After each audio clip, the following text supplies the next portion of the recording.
한국에는 중력이 작용하는 것 같아요.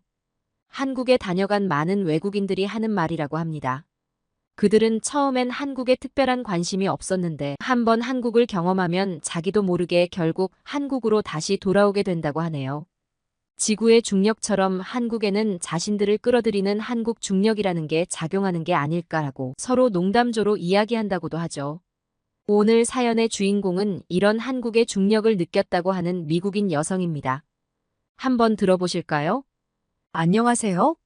저는 시카고에서 온 아냐라고 합니다. 저는 지금 한국의 서울에 살고 있어요. 한국에 온 지도 벌써 10년이 넘었네요.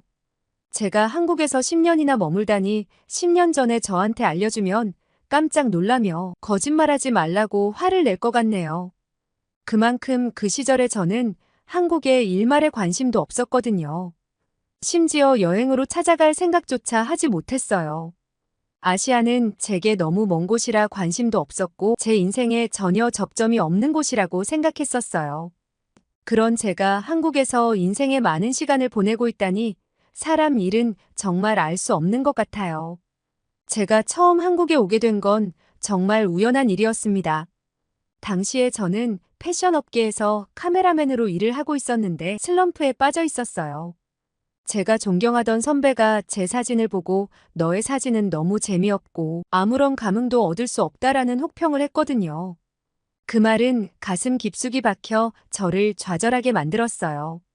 물론 그 한마디가 모든 원인이었던 건 아니에요. 사실은 선배에게 말을 듣기 전에 저 스스로도 예전과 같지 않다고 느끼고 있었습니다. 학창 시절에 저는 우등생이었고 항상 착하게 행동하며 부모님의 기대에 부응하기 위해 살아왔어요. 모두가 저를 칭찬했지만 한편으로는 그런 제 자신이 답답하고 한심하게 생각되었어요. 그래서 선배의 재미없다라는 말은 이런 자신에 대해 콤플렉스를 가지고 있는 제게 더 뼈아프게 다가왔죠. 그랬던 제가 처음으로 부모님과 대립해서 얻게 된 것이 이 카메라맨이라는 일이었습니다. 그만큼 카메라맨이라는 직업은 제게 너무나도 특별한 것이었어요. 카메라를 잡고 새로운 시각으로 세상을 바라보는 일은 가슴 뛰는 일이었어요. 너무나도 열정적으로 빠져들게 되었고 작업을 할 때는 항상 두근거렸습니다. 하지만 어느덧 시간이 흘러 이 일에도 익숙해지고 요즘 그런 자신의 열정이 처음과 확실히 다르다는 걸 느낄 수 있었어요. 저는 전환점이 필요하다고 생각했어요. 기분 전환도 하고 작게나마 모험이라는 걸 해보고 싶다는 마음이 들었어요. 재미없다는 이야기를 듣는 융통성 없는 우등생은 저도 싫었으니까요. 문득 머리를 스치는 생각에 저는 세계 지도를 꺼내서 펼쳤습니다. 그리고 조각조각 잘라서 상자에 넣었어요. 저는 이 상자에서 지도 조각을 한 장 뽑아서 거기에 적혀 있는 나라로 여행을 떠나기로 마음먹었던 거였어요. 이것저것 조건을 따지고 사람들의 시선도 신경 쓰며 선택해왔던 저였습니다. 오직 우연이라는 해프닝을 통해 앞으로의 일이 결정된다니 오랜만에 느끼는 두근거림이었어요. 출장으로 자주 가는 유럽이나 출입이 불가능한 나라는 미리 제외해 두었지만요. 이 셀프 추첨에서 나온 지도 조각에 적혀 있던 나라가 바로 한국이었습니다. 10년 전 한국은 지금처럼 세계적인 트렌드를 이끌어가는 나라는 아니었어요. 물론 K-팝이나 한국 영화가 조금씩 해외에서 주목받고 있었지만 제가 속해 있던 패션 업계에서는 아직 큰 관심을 받지 못했던 시기였죠. 그때까지 아시아는 저에게 무척 먼 곳처럼 느껴졌고 특히 한국은 제 관심 밖의 나라였어요. 정말 괜찮을까? 라는 생각이 들었지만 그 불안감과 함께 묘한 기대감도 생겼어요. 드디어 처음으로 한국에 가는 날이 다가왔고 저는 한국행 비행기에 몸을 실었어요. 비행 시간이 길었지만 이상하게도 피곤함보다도 두근거림이 커졌습니다. 그리고 인천공항에 발을 내딛는 순간 제 불안은 눈 녹듯이 사라지고 커다란 기대감으로 바뀌었어요. 공항은 말 그대로 최첨단이었고 모든 것이 깔끔하고 효율적으로 운영되고 있었어요. 매끄럽게 이어지는 이동수단과 편의시설은 그 어느 국제공항보다 세련된 느낌을 주었죠. 특히 놀랐던 건 전통과 현대가 완벽하게 어우러진 인테리어였어요. 공항 곳곳에서 한국의 전통적인 요소들이 눈에 띄었지만 그것이 전혀 촌스럽게 느껴지지 않고 자연스럽게 스며들어 있었어요. 고풍스러운 장식과 첨단 기술이 조화롭게 공존하는 이 공간은 제게 큰 인상을 남겼습니다. 저는 서울의 전통시장과 인사동을 찾았습니다. 먼저 찾은 곳은 서울의 한 전통시장이었어요. 미국에서는 마트나 대형 슈퍼마켓이 익숙한데 한국의 전통시장은 그야말로 활기와 생동감 그 자체였어요. 골목골목 가득한 다양한 물건들과 사람들의 에너지가 넘치는 모습이 인상 깊었죠. 상인들이 물건을 팔기 위해 외치는 소리와 사람들의 대화 소리, 그 모든 것이 조화를 이루면서도 묘하게 마음을 편안하게 했어요.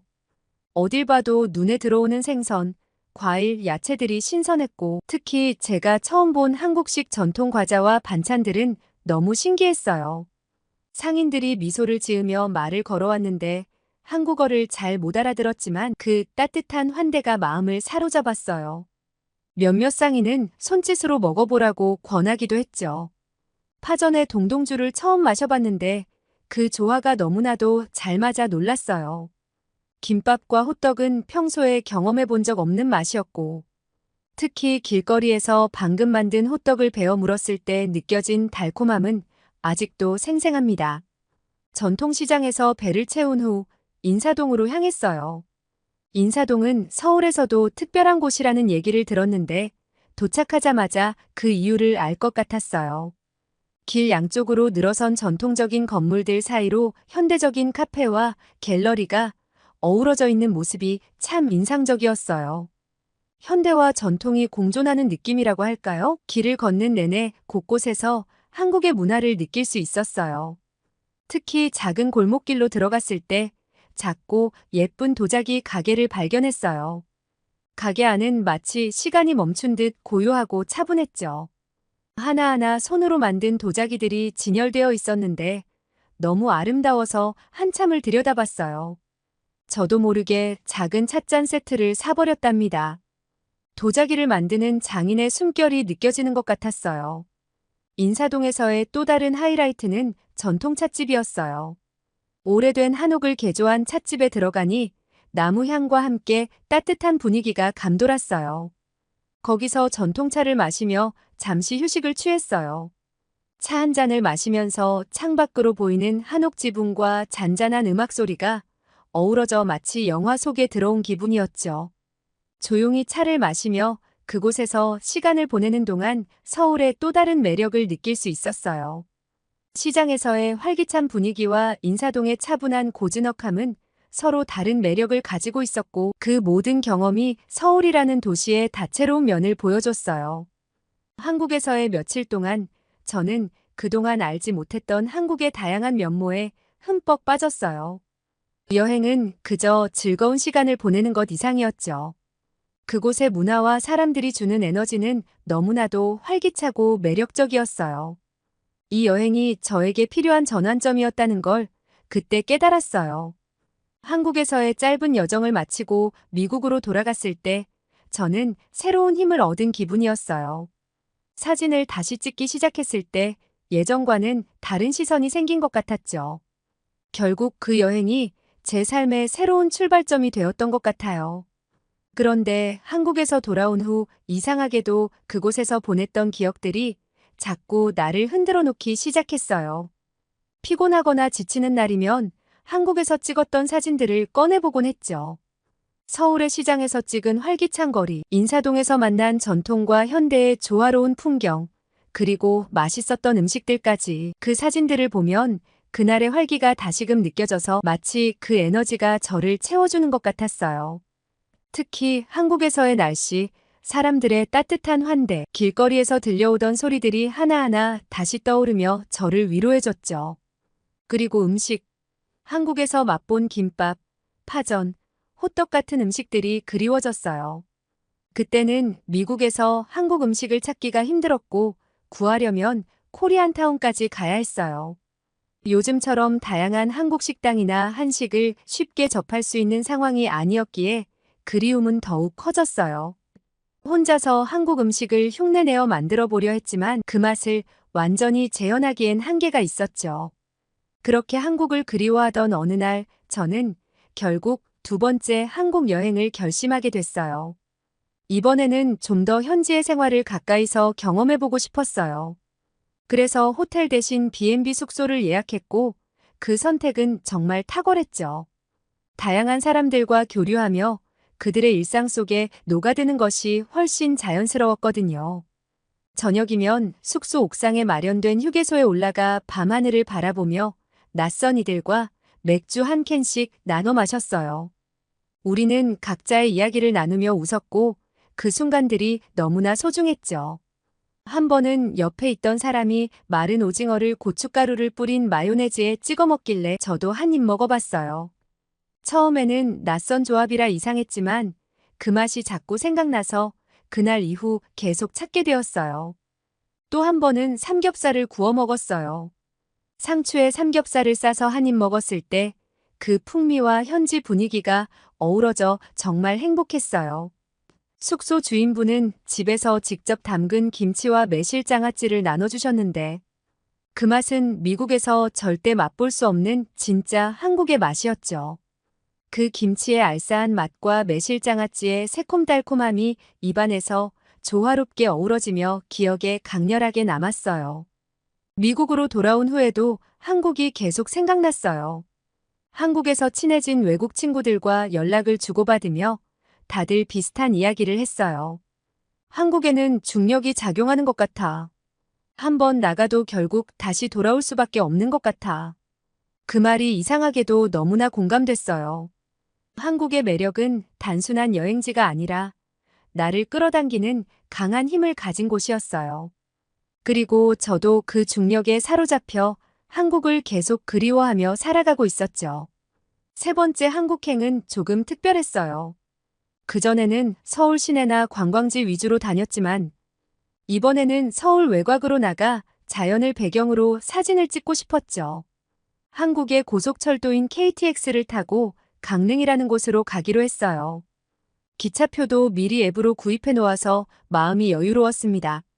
저는 기차가 있는 플랫폼으로 갔는데 당연히 티켓을 검사하는 사람이나 표를 찍을 수 있는 기계가 있을 줄 알았는데 둘 다 없어서 어리둥절하고 있었어요.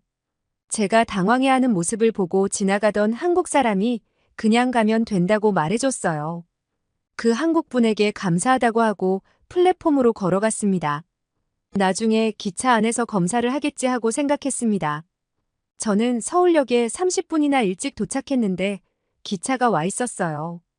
유럽에서 고속열차를 탈 때는 열차가 늦게 오는 건 너무 흔한 일상이고 막상 열차가 도착하면 급하게 출발해서 정신없이 열차를 타야 했는데 미리 열차가 와 있으니까 여유롭고 너무 좋았어요. 기차를 탔는데 버튼을 누르면 열리는 자동문이 있었어요. 문을 열고 안으로 들어갔는데 한국의 KTX는 좌석도 넓고 깨끗했습니다. 좌석 앞에 테이블도 있어서 저는 편의점에서 사온 커피를 올려놓고 느긋하게 철도 여행을 즐길 수 있었어요. 미국에는 비행기나 차로 이동하는 경우가 대부분이라 기차를 탈 일이 거의 없어서 저는 기차를 타고 여행하는 게 너무 기대되었습니다. 제가 가려고 한 강릉은 서울에서 2시간 정도 걸린다고 했어요. 고속열차라서 정체도 없고 빠르게 갈 수 있는 게 참 좋다고 생각되었습니다. 드디어 기차가 움직이기 시작했는데 도심을 지날 때는 그렇게 빠르게 움직이지 않았어요. 그런데 도심을 벗어나자마자 KTX가 속도를 내기 시작했고 빠른데도 큰 흔들림 없이 승차감이 너무 좋았어요. 더 놀라운 것은 KTX도 열차 안에서 무료 와이파이를 자유롭게 사용할 수 있었는데 이렇게 빠른 열차 안에서 와이파이가 잘 되다니 역시 한국이라는 생각이 들더군요. 게다가 의자 옆에는 충전할 수 있는 전기 콘센트까지 있어서 편하게 핸드폰을 충전할 수가 있었어요. 화장실에도 다녀왔는데 좁긴 했지만 비누도 있고 손을 말릴 수 있는 기계도 있고 휴지도 넉넉하게 있어서 유럽에서 타보았던 열차와는 다르게 참 깨끗하고 안심이 된다고 생각했습니다. 창밖의 한국의 풍경은 산이 정말 많았는데 그 모습이 아름다워서 저는 넋을 놓고 풍경을 구경했어요. 한국은 뭐든지 시간을 잘 지켰는데 기차도 정확한 시간에 강릉에 도착했습니다. 결국 제가 내릴 때까지 아무도 표를 검사하지 않아서 나중에 이유를 찾아봤습니다. KTX는 미리 예약하고 결제한 승객만 탑승할 수 있는 시스템을 사용하고 있다고 합니다. 그래서 무단 승차를 할 경우에는 승무원이 알고서 검사를 한다고 하네요. 저는 예약을 하고 제대로 된 좌석에 앉아서 굳이 검사할 필요가 없어서 검사를 안 한 것 같아요. 일일이 표 검사를 안 해도 되는 시스템이라니 정말 대단한 발상인 것 같아요. 강릉에 도착한 저는 해안가를 따라 한적하게 걸으며 몇 장의 사진을 찍고 있었어요. 바닷바람이 참 시원하고 기분 좋았습니다. 그 순간 낯선 한국 남자가 말을 걸어왔어요. 저는 원래 경계심이 많아 처음 보는 사람이 말을 걸면 피하는 편인데 이상하게도 그날은 그냥 무시하지 않고 그 남자의 말을 들어보게 됐어요. 그는 키가 컸고 눈은 작았지만 순박하고 따뜻한 인상을 주었죠. 그가 영어로 말을 걸었는데 그리 유창하진 않았어요. 하지만 그 어눌함이 오히려 친근하게 느껴졌죠. 저는 한국어를 막 배우기 시작한 상태였는데 우리의 대화는 그의 서툰 영어와 저의 초보적인 한국어가 섞인 이상한 혼합체로 이어졌어요. 서로 말을 잘 못 알아듣는 순간도 많았지만 그런 어색함은 오히려 웃음을 자아내며 긴장을 풀어주었습니다. 저 혼자 여행? 그가 살짝 어색하게 물었어요. 네, 혼자 강릉에 왔어요. 당신은요? 저도 서툰 한국어로 대답했죠. 서로의 말을 제대로 이해하지 못할 때도 많았지만 이상하게도 그 어색함이 전혀 불편하지 않았어요. 오히려 그런 서투른 대화가 웃음을 자아내며 자연스러운 분위기를 만들어줬죠.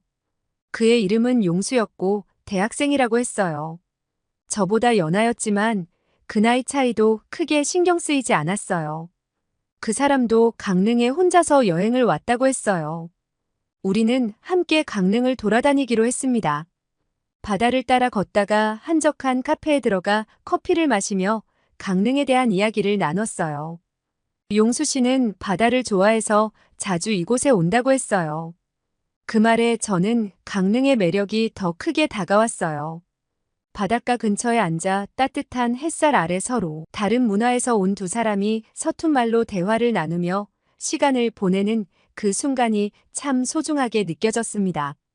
저는 강릉에서 여러 곳을 둘러볼 계획이었지만 그와 함께하는 시간이 즐거워 모든 계획을 잠시 잊고 싶었어요. 우리는 강릉의 유명한 경포대를 거닐었고 조용한 해변에 앉아 이야기를 나눴어요. 모래 위에 앉아 말없이 바다를 바라보며 바람을 느끼는 그 시간이 정말 평온했어요. 그날 밤 우리는 바닷가 근처 작은 식당에서 함께 저녁을 먹었어요. 해산물 요리가 그 식당의 자랑이었는데 용수 씨는 저에게 어떻게 먹는지 알려주었어요. 한국의 전통적인 방식으로 음식을 먹는 경험은 너무도 신선했고 용수 씨가 가르쳐준 소소한 것들이 그 순간을 더 특별하게 만들었죠. 강릉에서의 하루는 생각보다 더 오래 남을 기억이 되었어요. 용수 씨와의 만남은 예상치 못한 선물 같았고 그와 함께한 시간이 강릉을 더 아름답게 만들어주었습니다.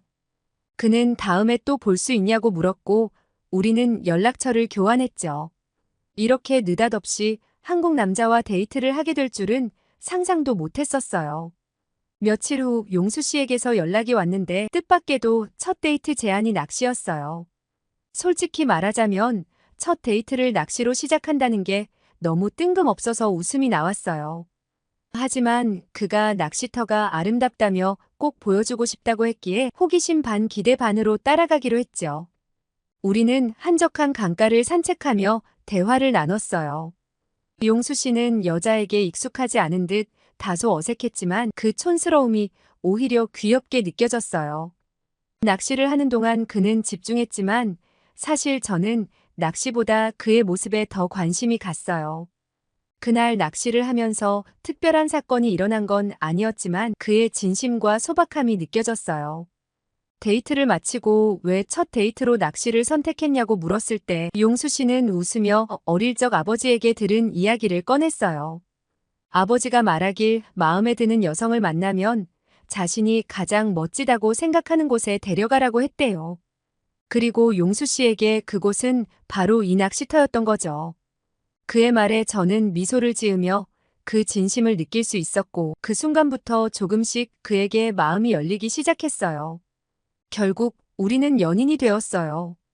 한국에서의 어학연수와 일을 병행하며 생활하다 보니 어느덧 10년이라는 시간이 흘렀어요. 처음엔 잠깐의 여행이었지만 한국의 매력에 이끌려 계속해서 이곳에 머무르게 되었죠.